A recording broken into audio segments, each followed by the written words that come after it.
아내는 왜 원영섭을 낳고 또 설주환을 낳았는가? 자존심 강한 두 변호사의 대결. 오늘은 원영섭 변호사, 설주환 변호사 두 사람과 함께합니다. 자강두변이에요. 안녕하세요. 예, 안녕하세요. 네, 반갑습니다. 댓글에 예. 서종욱 변호사 어디 갔냐고 묻고 계신 분들이 있습니다. 몸이 많이 안 좋으시다고. 네. 마음이 안 좋으신 거 아닌가 싶어서. 내상 예, 마음이 아프시다. 그게요. 왜 무죄가 나왔어요? 이러는 거 아니야 지금 집에서 혼자? 내상 아니 맘상. 어제 그러니까 서정 변호사님 오늘 몸이 아프셔서 못 나온다는 제가 작가님 네. 이렇게 소식을 듣고 어제 저녁을 같이 방송을 하신 분을 이제 저녁 때 끝나고 만났거든요. 네. 그러니까 네. 서정 변호사님 멀쩡하시던데. 아니요. 그 저녁 때 멀쩡하더니 갑자기 밤새 안 좋아. 마음이 아플 예정이셨거든요. 뭐냐 어제 오후부터 몸이 안 좋다고 그랬는데. 몸이 아니라 마음이 아프신 거죠. 네. 네. 저는 서 변호사님이 맘상하셨어요. 굉장히 그 강건한 네. 육체를 가지고 계신 걸로 알고 있는데 어제 마음이 많이 상하신 것 같아요. 예. 감기가 걸려서 본인 제가 목소리 직접 들어보지 못했는데 전화해봐야 되겠다. 감기가 걸려. 스트레스 받으셨겠죠. 뭐. 아니 근데 감기 요즘에 걸리시는 분들이 네, 많으세요. 맞습니다. 옷을 좀 두껍게 다 입고 계셔야 됩니다. 저도 한 2주 고생했습니다. 예. 감기 걸려서 목소리가 안 나온다고 합니다. 네. 자 원영섭 변호사 오랜만이에요. 예, 오랜만입니다. 예. 서정욱 변호사랑 비슷합니다. 예. 예. 성향도 비슷하고 말투도 비슷합니다. 그렇죠. 예. 친윤인가요? 몸은 건강해요. 저는 감기 안 걸리고 지금 그건 다릅니다. 지역적으로도 비슷합니다. 아 맞네요. TK? PK 죠, PK. 원부사는 PK? 부산이시죠. 예, 부산이죠. 예. 예. 예. 서 변호사는 TK. 아, 예. 어쨌든 영남. 예. 자 어제 위증 교사 혐의 1심 선고 원영섭 변호사가 당선 무효형 99.9%라고 그랬어요? 네, 맞습니다. 옛날에 네. 그런 이야기를 여러 번 했었습니다. 제가. 근데 0.1이 됐네. 제가 그래서 예. 어제도 그 무죄 떴다는 이야기 듣고 속보로 전해 듣다가 이게 약간 망치로 뒤통수 맞는 느낌이 들더라고요. 예. 그래서 나중에 재판부 설명 자료가 떴어요. 그거를 제가 한 5번 읽어도 무슨 말인지 모르겠어요. 10번째 읽으니까 제가 무슨 말인지 이해가. 자, 제가 분명히 말씀드릴게요. 예. 항소심에서는 100% 유죄입니다. 뒤집어져요. 저 장담합니다. 99.9 20년에 0.1 무죄 나는데 이번엔 100으로 올렸어. 아니 항소심에서는 100% 예. 유죄로 뒤집어질 거니까 제가 나중에 그 부분을 좀 설명해 드릴 테니까 예. 저는 뭐 100% 확신합니다. 100% 확신해요. 예, 99.99도 아니에요. 100% 예. 이번에는. 이거 1심 예상에 틀린 사람 이거 플렉스인데 이거는. 예. 근데 설 변호사는요? 저도 예전에 뭐 유죄 가능성이 높다라고 예. 했는데 제가 지난주에 다른 라디오 방송 가서 무죄 가능성도 있다. 그러니까 좀 가능성이 있어 보였어요. 저는 가능성은, 뭐 이게 근데 한쪽으로 만약에 판결 쓰라고 하면은 유죄 쪽이었어요. 그래도. 저는 그래도 유죄 나올 확률은 높다. 확률상? 나와도 저는 뭐 한 10개월 정도 예상을 예, 했었거든요. 예. 10월 정도 예. 예상을 했었었는데 예. 근데 그 낮은 무죄 가능성이 실현이 된 거죠. 현실이 된 거죠. 그렇기 때문에 저는 예상컨대 항소심에서도 그대로 가지 않을까. 개인적으로 저는 원 변호사님하고 좀 예측을 좀 달리해서 예. 저는 조금 항소심에서도 그대로 갈 확률이 높다. 왜냐하면 어떤 새로운 증거라든지 새로운 증인 등이 나오기가 쉽지 않은 상황이기 때문에 예. 뭐 특별한 사정 변경이 없는 한은 저는 1심이 그대로 유지될 것 같다 생각합니다. 알겠습니다. 자, 그럼 1심 판결을 예. 분석하겠습니다. 일단 김진성 씨가 위증한 거 그건 뭐 그냥 뭐 그거 인정했죠. 유죄로 돼 본인도 있죠. 자백했고 자백했고. 유죄 인정돼서 벌금 500만 원 나왔어요. 예. 자, 그런데 문제는 이재명 대표의 위증 교사가 있느냐 요거거든요. 어제 판결문 내용 본 재판부 설명 자료입니다. 피고인 이재명의 증언 요청은 이 부분 각 위증에 대한 교사 행위에 해당함. 그런데 교사 행위 당시 피고인 이재명은 중략하고 위증에 대한 고의가 있었다고 볼 수는 없다. 그럼 뭐야? 이게 무죄가 나온 게 위증 교사가 없어서 무죄라는 거예요? 아니면은 교사는 있었는데 위증 교사 왜 이렇게 어렵지? 고의가 없어서 무죄라는 거예요. 제가 판단했을 때는 재판부에서 설명한 내용 그걸 해석을 하자면 교사 행위라는 것은 어떤 사람에게 그러니까 고의를 일으키는 거잖아요. 범죄를 저지를 마음을 일으키는 게 교사 행위인데 이것을 전화를 통해서 이것을 요청했다는 것까지는 인정이 된 것 같아요. 사실관계 여기 통화 녹취록이 있으니까. 근데 그것이 어떤 범위를 그러니까 어떤 내가 위증을 해야 되겠다는 김진성 씨가 내가 위증을 해야 되겠다는 마음을 일으키기까지는 그 구체적인 질문이 구체성이라든지 어떤 그런 부분 등이 떨어진다. 그러니까 어떤 질문을 할지 어떻게 알았겠냐. 그 통화 당시에 나중에 질문을 할 것을. 설명자료 그렇게 나오죠. 네, 뭐 그렇기 때문에 저는 어저께 그 1심 판결문에 본다고 한다면 어떤 위증까지는 요청한 게 아니라 그냥 단순히 증언 요청 정도에 불과하다라고 판단한 것 같아요. 근데 제가 법리적으로 이 부분을 그 좀 이해를 해야 되는데 예. 피고인의 방어권으로 본 거예요. 변론 요지서 그런 얘기 그러니까 있었죠. 변론선에 요지서를 주고 위증에 그러니까 증언해 달라고 요청하는 게 예. 단순히 그게 그 피고인의 방어권이지 예. 그 방어권의 범위를 넘어서야 위증교사의 범위가 있다는 거예요. 예. 근데 이거는 무슨 말이냐? 지금 이건 재판부가 법리를 오해한 거예요. 무슨 말이냐면 우리가 증거인멸죄가 있죠. 예. 증거인멸죄가 있는데 자기 범죄에 대해서 그 범인이 증거인멸을 하면 처벌받나요? 처벌 안 받아요. 예. 왜? 자기 범죄의 증인, 자기 범죄에 대해서 증거인멸을 하는 거에 대해서는 기대 가능성이 없잖아요. 예. 그래서 그걸 처벌을 못 받아요. 피고인의 본성이라고. 네, 보는 피고인의 본성이지. 근데 그러면 그 범죄자가 증거인멸을 할 권리가 인정이 되나요? 그게 정당한가요? 그건 아니에요. 거지. 예. 정당해서 처벌하지 않는 게 아니라 기대 가능성이 없어서 처벌 안 하는 거예요. 예. 그러면 똑같이 자 피고인이 거짓말을 할 권리가 인정이 되나요? 거짓말을 할 권리가 인정이 안 돼요. 거짓말이 정당하지 않아요. 예. 하지만 피고인은 거짓말 할 수 있죠. 음. 거짓말을 한 거 가지고 거짓말죄라고 우리가 처벌하지 않고 예. 그걸 가지고 어떤 양형의 가중사유로 하지 않을 뿐이에요. 예. 그러니까 마찬가지인데 그거는 피고인의 방어권이지만 어떤 권한이 아니라 기대 가능성이 없어서 그냥 봐주는 거예요. 예. 예를 들어 다시 한번 제가 설명을 드릴게요. 근데 그 얘기랑 뭔 상관이에요? 이게 그게 핵심이에요. 예. 예, 왜 그러냐면 지금 이 판결문은 피고인이 거짓말을 할 수 있는 권한이 있고 예. 그 권한이 방어권이고 예. 그 방어권을 행사하는 범위 내에서 자기가 할 걸 했기 때문에 예. 그게 위증교사의 고의까지는 안 간다는 거예요. 그러니까 이 계란이 있잖아요. 예. 계란에 노른자가 있죠. 예. 흰자가 있죠. 근데 이 노른자가 피고인의 방어권이에요. 예. 근데 이 범위를 벗어나서 흰자까지 가야지 위증교사의 범위로 고의로 인정할 수 있다는 겁니다. 너무 저 고의의 범위를 쫓겨봤다 이런 그러니까 말씀이시죠? 그렇죠. 고의의 범위를 적게 보는데 자 그러면 자 우리가 한번 다시 생각을 해보자고요. 우리가 다 변호사잖아요. 예. 그런데 피고인이 아니 그 김 변호사, 설 변호사 내가 이런 거 네. 이 거짓말 좀 해줘. 그러면 변호사가 그 거짓말을 예 하겠습니다. 법원 가서 하나요? 아니죠. 왜냐하면 거짓말인 줄 알고 거짓말을 해버리면 변호사가 예. 그거는 법조 윤리의 진실 의무를 위반하는 거예요. 징계 사유라고요. 예. 그거는 무슨 말이냐? 거짓말을 해야 될 권리 자체가 인정이 안 돼. 피고의 방어권이 거짓말할 수 있는 권리까지 인정이 되면 변호사는 당연히 피고인을 위해서 거짓말 해야죠. 근데 인정 안 되잖아요. 예. 그거는 그냥 기대 가능성이 없어서 봐주는 문제를 권리의 문제로 오해를 한 거라고 이 그 재판부가. 아, 그리고 방어권이 아니라는 거구나. 방어권이 변론을 아니에요. 주는 게. 예, 그 예. 자체가 위증 교사라는 거구나. 그 자체가 위증교사예요. 그게 양립할 수 없는 거를. 왜냐하면 여기에 변론 요지서에는 이재명 당시 피고인 이재명 예. 예, 유리한 얘기가 쭉 써 있었을 건데 예. 자 이거를 한번 보시고 해주십시오. 요거는 근데 맞아요. 요거는 이제 정당한 방어권이 아니라 그거는 위증 그냥 교사다. 그렇죠. 그거는 왜냐하면 거짓말을 할 권리가 인정되는 게 아니니까 아, 예. 제3자를 껴가지고 하게 할 수는 없다고요. 근데 보통 이제 우리가 변론 요지서를 주면 보통 안 주잖아요. 그러니까. 예, 보통 변론 요지서를 나도 이제 근데 저도 그러니까 저는 어저께 판결이 조금 너무 이제 그 위증의 범위를 굉장히 좁힌 건 사실이에요. 근데 우리가 생각을 해보면 형사법 측에서 가장 중요한 게 뭐냐 엄격한 증명이거든요. 예. 그러니까 누군가에게 어떤 신체의 자유를 박탈할 수도 있고 벌을 주는 거잖아요. 예. 그건 당연히 엄격하게 해석해야 한다는 원칙에 의해서 저는 어저께 그러니까 입증이 부족하다는 거였어요. 그러면 검찰이 이 부분에 더 입증이 됐었어야 되는데 이재명 대표가 당시에 아니면 뭐 변호인을 통해서 뭐 변론 요지서를 줬던지 아니면 뭐 증인 신문 전에 뭐 어떤 뭐 증인 뭐 이렇게 질의 사항을 보였던지 이런 부분에 대해서 변호사가 한 건데 당시에 이재명 대표의 변호사가 한 건데 그 부분과 관련해 가지고 이재명 대표가 관여를 했다라는 입증이 안 됐다라는 것이죠. 근데 이재명 대표 전화해 아니 보면 변론 위증 교사까지는 입증이 됐고 행위까지는 입증이 됐고 그 후 정황, 그 후 정황에 대한 이거는 법리 문제예요. 예, 제가 볼 때는 그러면 결국 이제 무죄를 선고한 결정적 이유는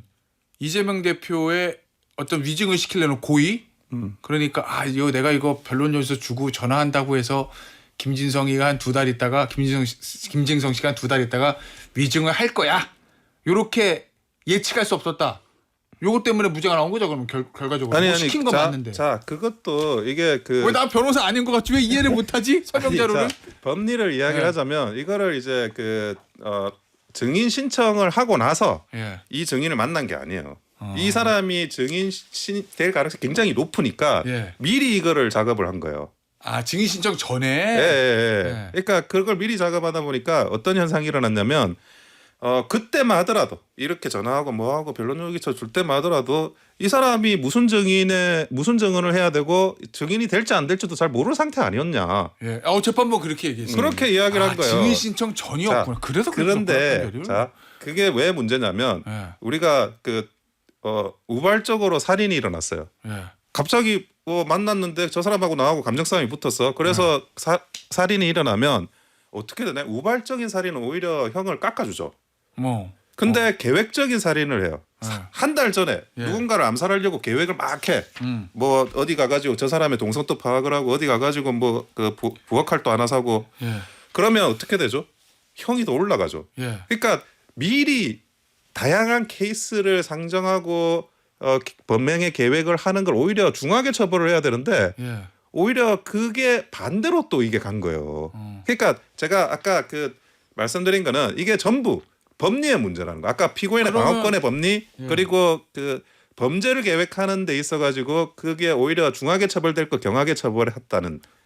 저는 뭐 그렇게 볼 수도 있는데 어저께 이재명 대표 측의 어떤 그 논리를 실패한 교사라고 있잖아요. 위증 교사는 했지만 이게 이재명 대표 당시 재판 경기도지사 시절의 어떤 선거법 위반 사건과 관련해 가지고는 영향을 미치지 못했다. 그래서 실패한 교사다라고 얘기를 하고 있거든요. 저는 그 부분을 일정 부분 좀 받아들였다고 생각해요. 재판부가. 그러니까 어떤 그 재판부 설시 내용을 보면 설명 자료도 보면 그 김진성 씨가 한 위증의 그 답을 전부 다 6개 항목으로 나눴었잖아요. 거기서 그렇죠. 일부는 유죄, 일부는 무죄. 그러니까 거기서 기억에 반한다는 것은 위증으로 판단했지만 기억에 반하지 않는다고 판단되는 것들은 직권으로 그걸 다 이제 무죄로 판단을 했거든요. 그렇다고 한다면 저는 어제 아까 말씀하신 내용 중에서 이 통화 당시 통화를 할 때와 그다음에 나중에 증언을 할 때 증언 내용 간의 어떤 인과관계가 많이 없다. 저는 어떻게 판시는 그렇게 본 것이라고 보고요.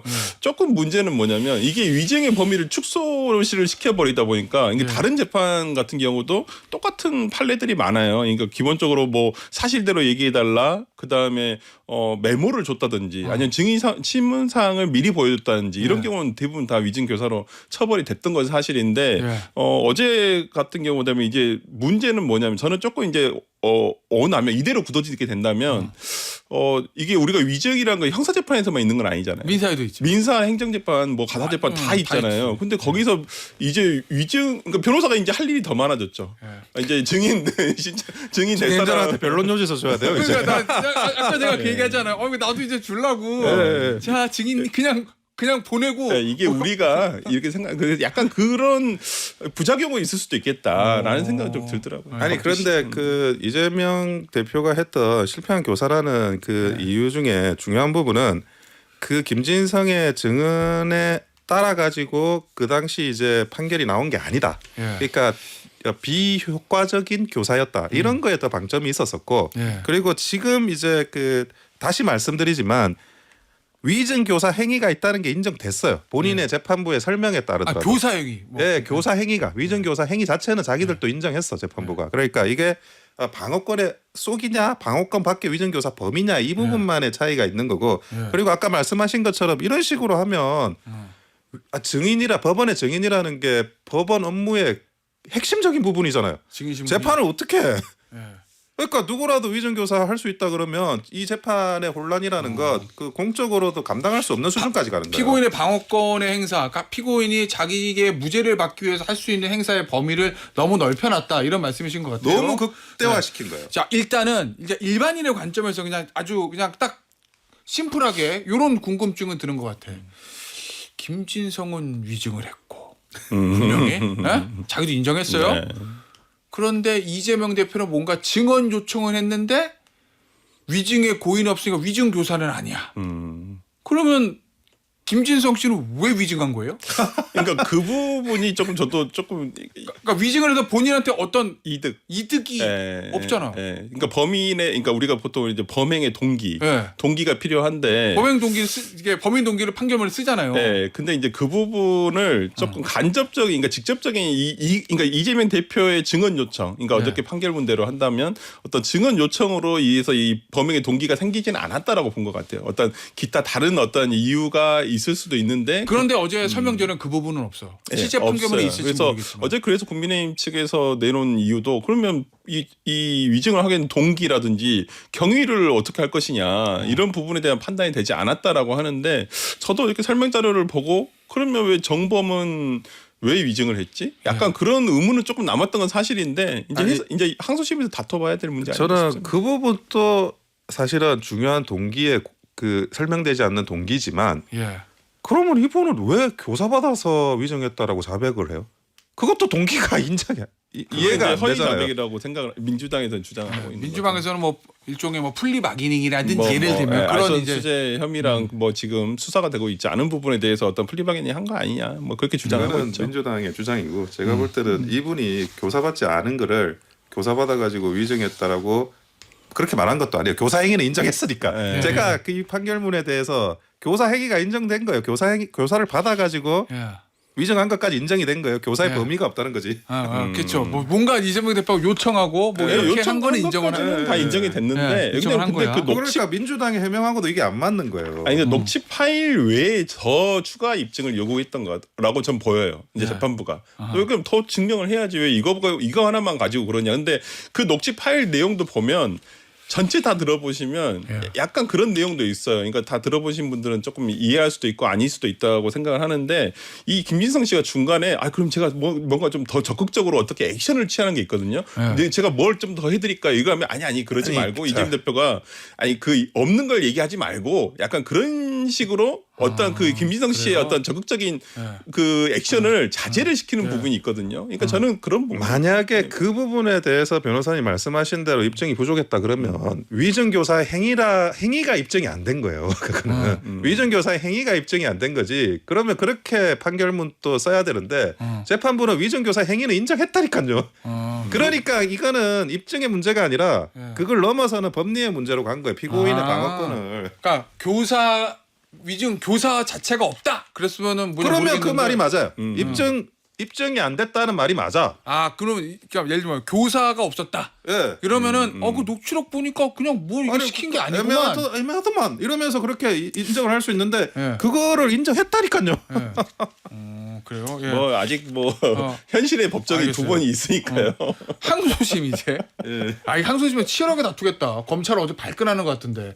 발끈할 만한 자, 아니, 원영석 변호사 아니 근데 틀렸음에도 불구하고 본인이 자 예. 검사에서 이 재판부의 설명 자료를 다 파악했는지 모르겠어요. 나도 이게 몇 번 아까 5번 읽을 때는 네. 파악이 안 되다가 10번 읽을 때 파악이 됐잖아요. 네. 그래가지고 저는 뭐 검찰에서는 어느 정도 파악하셨는지 모르겠지만 예.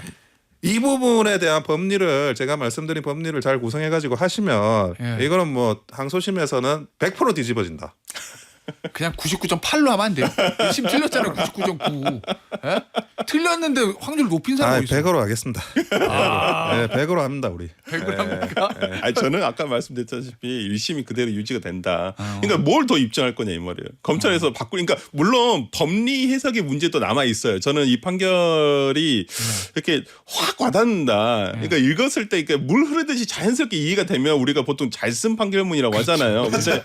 근데 이게 읽어봤을 때 이게 뭔가 브레이크가 걸리면 이게 이게 잘 쓴 건가? 약간 이런 생각은 드는데 예. 뭐 어찌 됐건 간에 저는 뭐 형사 대여 원칙에 의해서 엄격한 증명을 요구한 것이기 때문에 뭐 이 부분과 관련해 가지고 검찰에서 법리 해석을 어떻게 해서 아니면 유사 판례 이제까지 정말 위증 교사에 대한 판례가 많거든요. 그렇기 때문에 이러한 부분에 대해서 항소심에서 다투게 된다면 근데 저는 안 바뀔 것 같아요. 근데 이게 결국 이재명 대표의 고의가 없다 이건데 이 고의란 게 사람 속마음이니까 그 속마음을 뭐 신이 아니서 어떻게 알겠어요. 근데 아니, 그 문제인데. 나타나오는 이제 주변 상황들을 가지고 법원이 이제 사실인정하고 그렇죠. 네. 판단을 하는 건데 항소심 바로 그 재판부는 부분이에요. 뭐라고 그 판단할까? 행위가 인정이 되면 고의가 인정되는 게 모든 사건이 그렇게 하잖아요. 근데 이거는 행위가 인정이 되는데 예.